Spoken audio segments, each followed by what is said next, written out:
نحمده ونصلي على رسوله الكريم اما بعد فاعوذ بالله من الشيطان الرجيم بسم الله الرحمن الرحيم ان ناشئة الليل هي اشد وطئا واقوم قيلا پارہ 29 سورۃ المزمل رکوع 1 آیت نمبر 6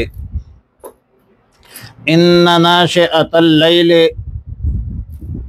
ناشیہ بروزن عافیہ مصدر ہے جس کا معنی ہے قیام اللیل، رات کی نماز کے لیے کھڑا ہونا۔ ام المؤمنین صدیقۃ بنت صدیق حضرت عائشہ صدیقہ عفیفہ رضی اللہ تعالی عنہ کا قول ہے کہ سونے کے بعد رات کی نماز کے لیے اٹھنا ناشئۃ اللیل ہے۔ اس معنی کے لحاظ سے لفظ ناشئۃ اللیل بمعنی تہجد ہو جاتا ہے، کیونکہ تہجد کا لفظ معنی بھی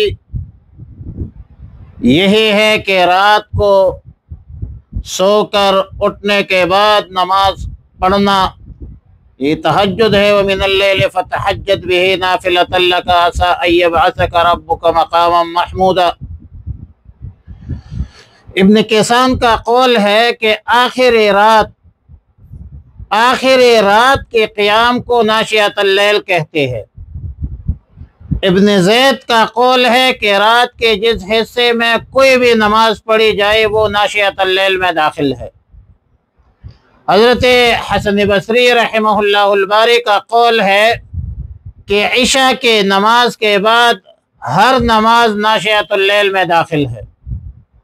ابن ابی ملیکہ رحمہ اللہ کا قول ہے کہ میں نے سیدنا عبداللہ ابن عباس رضی اللہ تعالی عنہما اور سیدنا عبداللہ ابن زبیر رضی اللہ تعالی عنہ سے ناشئۃ اللیل کا معنی پوچھا تو فرمایا کہ اللیل کلھا ناشئۃ، یعنی رات کے ہر حصے کی نماز ناشئۃ اللیل میں داخل ہے۔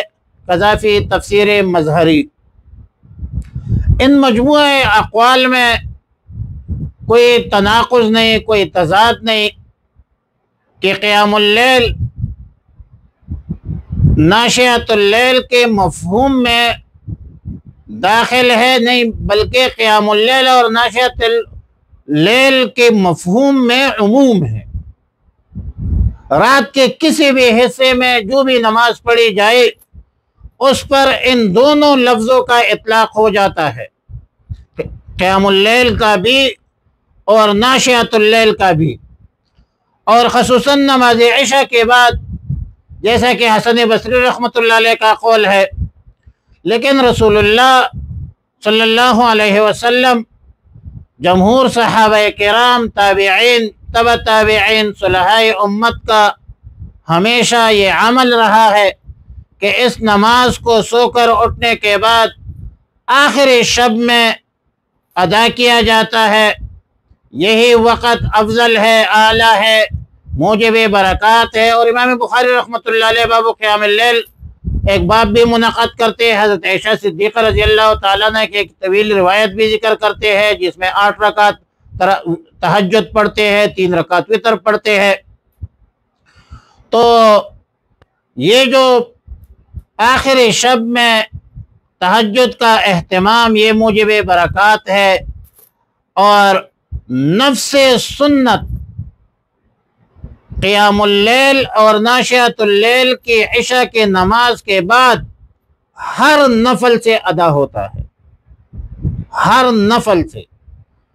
عشاء کے بعد جو بھی آپ نماز پڑھیں گے اس کو رات کی نماز کہتے ہیں، ناشئۃ اللیل کہتے ہیں، قیام اللیل کہتے ہیں۔ لیکن اس کا اعلیٰ مصداق جو ہے وہ رات کے آخری حصے میں جو نماز پڑھی جاتی ہے، تہجد کی نماز پڑھی جاتی ہے، اس پر اس کا اطلاق ہوتا ہے، باقی اس میں عموم ہے۔ ہی اشد وطئا واقوم قیلا، اشد وطئن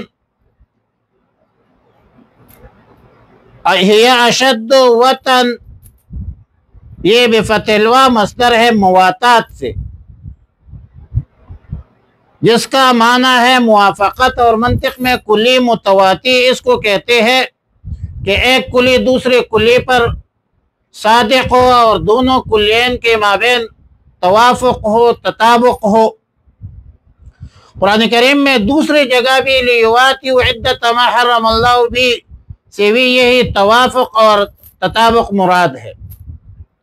ائمہ تفسیر میں ابن زید اور عبداللہ ابن عباس رضی اللہ تعالیٰ عنہما سے یہی معنی منقول ہے، اور یہی مراد ہے کہ رات کے وقت نماز کے لیے اٹھنا قلب و نگاہ، کان اور زبان سب سے باہمی موافقت پیدا کرنے میں اشد ہے، یعنی بہت زیادہ مؤثر ہے، اشد اے مؤثر۔